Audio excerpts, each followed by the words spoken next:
Assalamualaikum warahmatullahi wabarakatuh. Bismillahirrahmanirrahim. Selamat siang kepada rekan-rekan sesama pembudidaya ikan nila yang menggunakan teknologi bioblok, maupun kepada para pemirsa lainnya dimanapun Anda berada. Semoga kesehatan, keselamatan, dan kesejahteraan selalu melindungi Anda bersama keluarga. Rekan-rekan sekalian, ini saya sudah menimbang pakan pelet yang akan saya berikan pada ikan nila saya seberat 1/4. Cuman karena sudah saya tambah air sehingga untuk pembibisan sehingga menjadi 1,6. Ini akan saya berikan ke bak terpal ini. Ini sudah relatif besar, sehingga kalau 1/4 untuk pagi hari berarti sore juga 1/4 kan, sehingga dengan demikian pakan total yang hari ini saya kasihkan seberat 2,5 kilo. Menurut Pidrahita tahun 2003, beliau mengatakan bahwasanya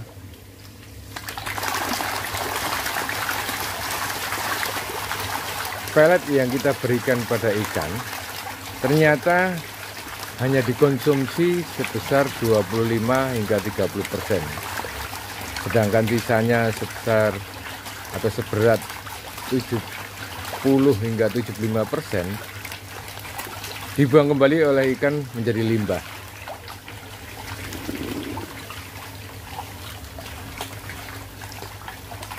Nah, dalam kaitan dengan pembuatan video ini, saya ingin melakukan pembahasan mengenai CN ratio.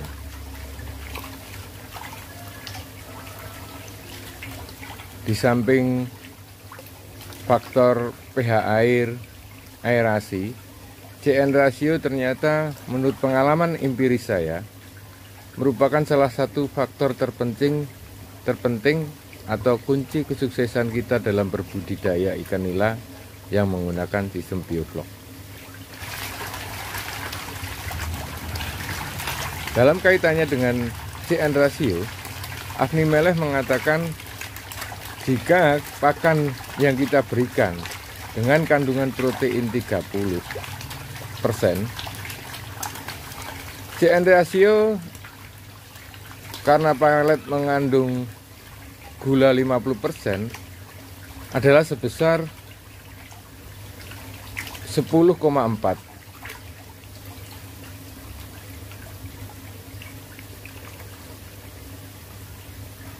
Padahal dengan CN ratio sedemikian, bakteri flok atau bakteri heterotrof yang kita sengaja tebar di dalam badan air di mana kita berbudidaya ikan nila tidak akan tumbuh, justru malah yang tumbuh adalah bakteri nitrifikasi. Sehingga kalau kita tidak upayakan untuk menjaga kualitas air, padahal kualitas air adalah sangat penting bagaimana dikatakan oleh Ibu Yuli Ekasari, karena berbudidaya ikan nila yang menggunakan teknologi bioblok adalah sama dengan berbudidaya air. Bu Yuli Ekasari, dosen IPB, juga memberikan suatu pendapat, jangan terpaku hanya dengan SOP. Dia adalah lulusan doktor dari Swedia.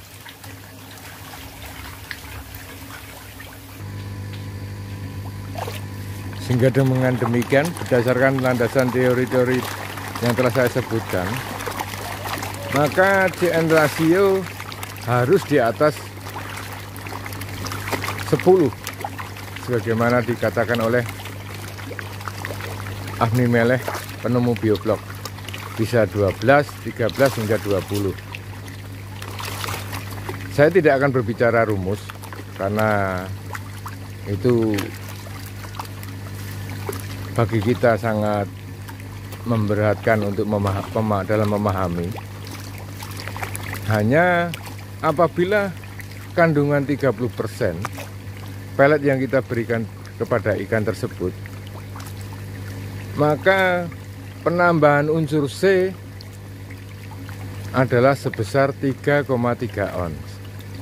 Sekali lagi saya katakan, penambahan unsur C agar kualitas air kita tetap optimal untuk 1 kilo pakan pelet dengan kandungan protein 30% adalah sebesar 3,3 ons.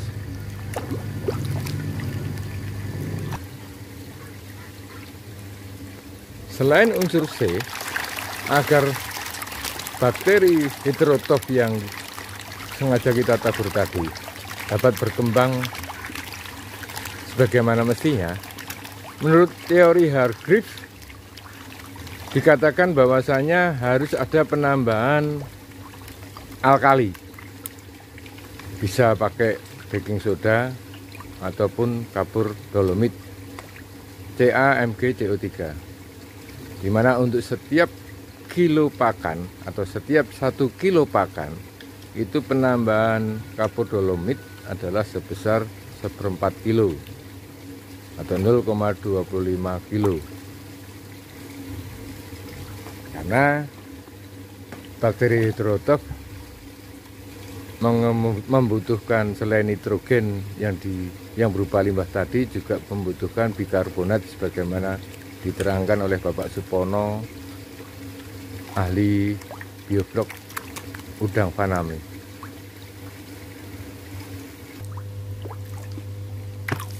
Nah, untuk lebih jelasnya mari kita langsung praktekkan agar rekan-rekan lebih gampang untuk memahami.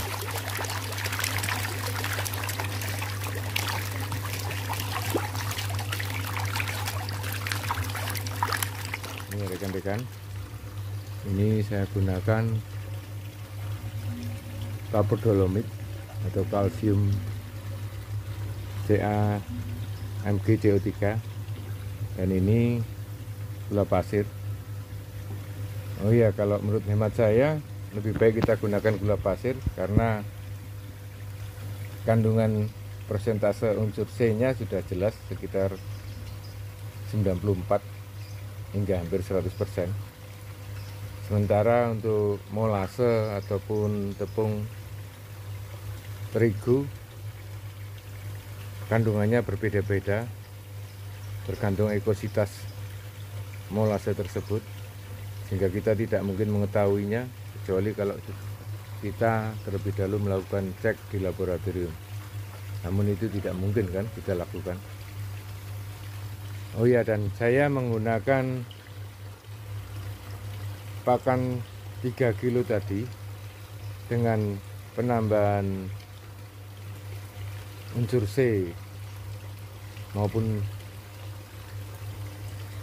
kapur dolomit ini saya gunakan adalah konstanta 6,25, yaitu CN rasio sebesar 15, atau Bapak Adi Cipto mempunyai konstanta sebesar per 150, tapi saya pikir itu hampir sama karena range-nya di atas 10, berarti kan bisa 11, 12 hingga 20,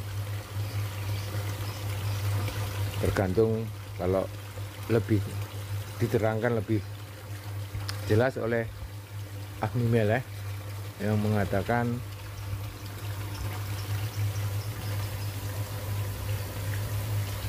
memakai dasar protein dalam penentuan pemberian atau penggunaan CN rasio.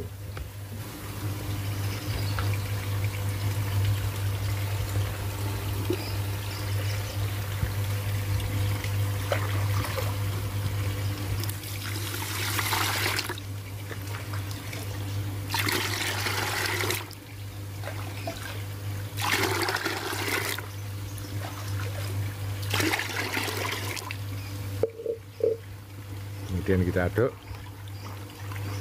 sampai halus, tidak berada butiran-butiran kasar. Ini akan terasa kalau kita menggunakan tangan. Ya, saya rasa cukup. Nanti kita bisa tambah air. Mari terus kita coba untuk tebarkan.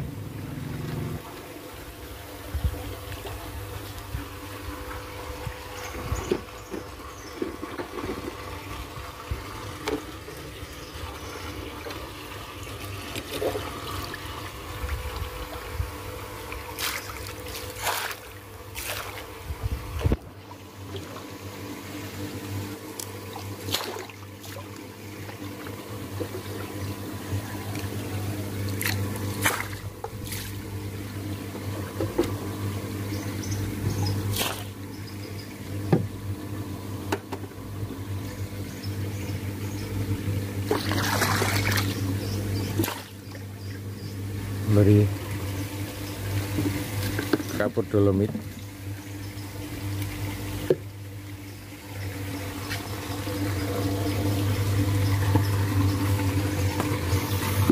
Kita tuang air juga. Kapur dolomit ini saya beli murah, yang 2.000 per kilo.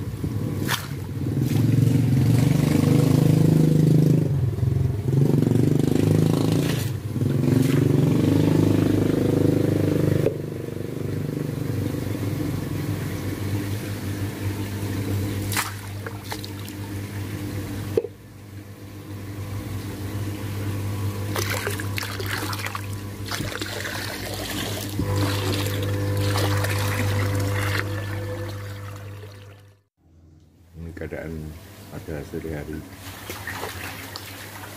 dengan penambahan Monjose, bagaimana menggunakan teori CN rasio dari Agni Meleh. Amonia yang bersifat NH3, karena amonia ada dua jenis, yang satu adalah bersifat toksik yaitu NH3, bisa kita minimalisir, kita reduksi serendah-rendahnya. Hanya rekan-rekan mau pakai metode Adu Sucipto, yaitu penambahan dengan pada hari tertentu, maksud saya hari 1, 5, 20, 50, 80, atau setiap kilo Monjose selalu ditambahkan.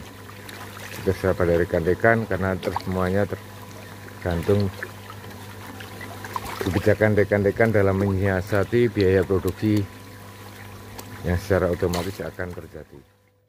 Nah, ini rekan-rekan, ini adalah rumus guna mencari CN rasio dari Agni Meleh.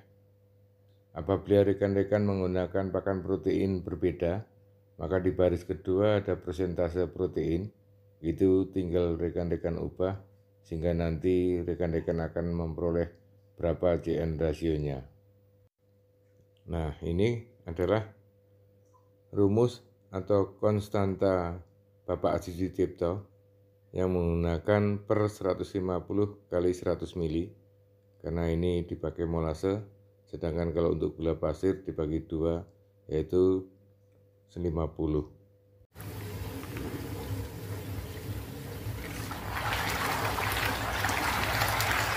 Kemudian video ini dibuat sebagai pemula.